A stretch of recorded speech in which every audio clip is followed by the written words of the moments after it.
من الحاجات اللي بحترمها في قطر جدا جدا الاهتمام بالتراث، بان هم يبينوا الخط العربي، بان هم يبينوا مثلا الشكل العربي او التاريخ العربي او الاصل العربي. يعني بصوا مثلا في معرض الكتاب هنا، الجزء ده اسمه ايه؟ من النقش للكتابه. طب تعالوا نخش نشوف جوه في ايه.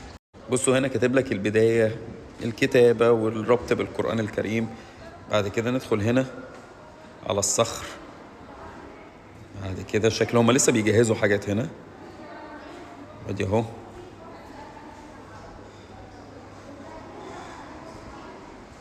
وهنا شكل الكتابة اللي هي على الورق. بعد كده ندخل لمرحلة الآلة كاتبة.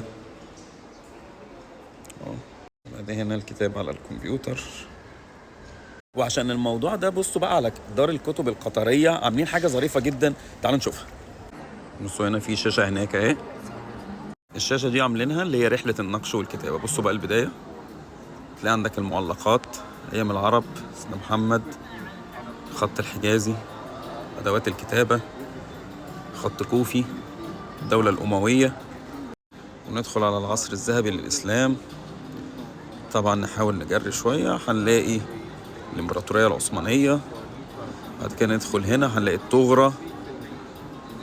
بصوا هنا الجمال، نجيب حائز على جائزة نوبل.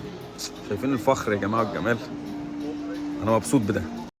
شايفين ورايا الجمال والعظمة؟ والله العظيم يعني أنا مبسوط بده.